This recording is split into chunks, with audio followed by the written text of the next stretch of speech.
Alors bonjour la famille, ça va bien ou quoi? Ça fait bail là on dirait. Ça fait quoi? 1 mois, 2 mois? Mais c'est chaud, c'est chaud ici. Boulot oblige, qu'est-ce que tu veux? On est là pour ça. J'espère qu'à partir d'aujourd'hui, je vais essayer d'être moins long que d'habitude. Je vais essayer de publier assez souvent. Je sais pas encore, peut-être 1-2 fois par semaine. On va voir. Aujourd'hui, je vais vous parler de la situation actuellement ici en Chine. Je ne sais pas si vous avez les nouvelles à l'extérieur de la Chine. La situation actuellement ici en Chine est un peu délicate. C'était l'autre fois, la semaine passée, que la police m'a appelé sur mon téléphone. Et j'ai pas décroché. Ils ont appelé mon boulot. Et mon boss, un de mes boss m'a appelé pour me dire que va falloir que j'aille faire le test de Covid. Il dit que la police a dit qu'il faut que je fasse le test de Covid dans la journée, avant la fin de la journée. Sinon, j'aurai des problèmes. Je disais tantôt que la situation est un peu tendue en ce moment parce qu'on a eu des cas de Covid qui ont apparu dans certains quartiers de la ville. Donc, la Chine n'est pas comme les autres pays qui ont ouvert les frontières ou bien qui te laissent aller et puis revenir. Même les villes chinoises, si tu vas te déplacer d'une ville à une autre, ça dépend. Il y a certaines villes n'osent même pas. Parce qu'il y a certaines villes qui sont sur Red List. Red List, je veux dire qu'il y a eu assez de cas de Covid dans la ville là.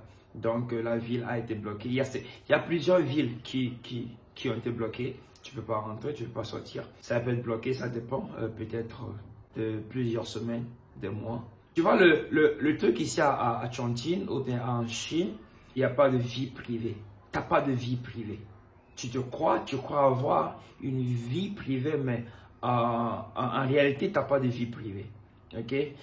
Pourquoi je dis ça? Parce que la personne qui a soulevé l'attention, cette personne, on l'a traquée par rapport à son numéro de téléphone. Avec son numéro de téléphone, ils savent où elle allait. Ils savent que quand la personne est rentrée ici à Chongqing, ils connaissent les endroits où la personne a fréquenté. Du coup, ces endroits sont fermés. Si elle allait au supermarché, le supermarché va être fermé. Et si elle allait dans un resto, le resto sera fermé. Donc du coup, si le supermarché est fermé, ce qui fait que les résidences alentour du supermarché ou des endroits où la personne a fréquenté seront automatiquement fermés. Donc par ton numéro de téléphone, on sait où tu es, on sait où tu vas. Et voilà, donc à chaque cas de Covid qu'on a ici en Chine, ils vont à la source de la personne qui l'a apporté.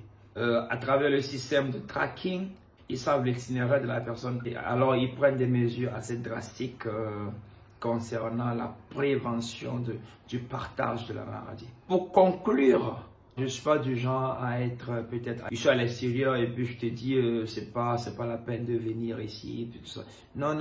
Ici, c'est un bon coin pour faire du pèse. Et puis tu te barres. C'est pas un endroit, c'est pas un pays où tu dis que tu veux venir et puis tu veux rester. D'abord, ils te donnent pas cette opportunité de rester. Pas seulement ils te donnent pas l'opportunité de rester, c'est la population même ne veut pas que tu restes. Parce que j'ai une plateforme de TikTok chinois qu'on appelle ça Douyin.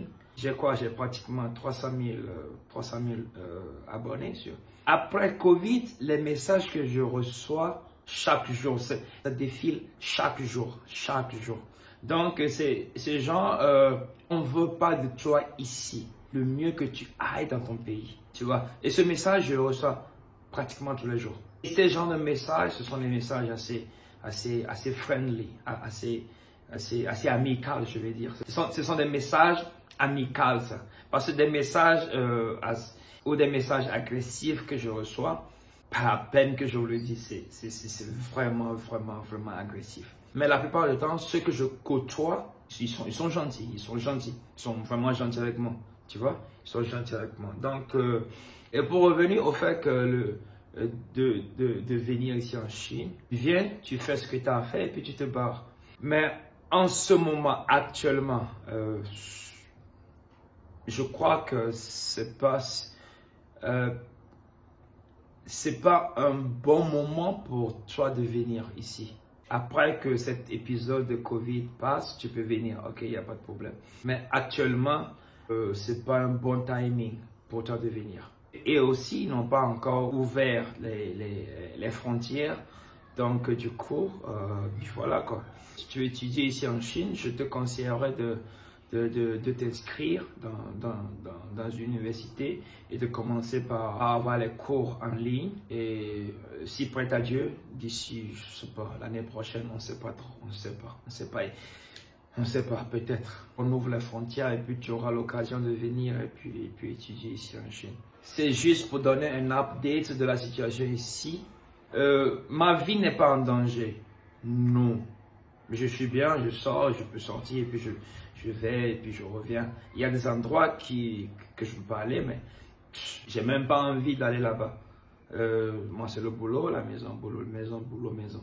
Ne le prenez pas genre, les Chinois sont racistes. Et puis le racisme, je crois qu'il y en a partout. Même en Afrique, on a le racisme entre nous.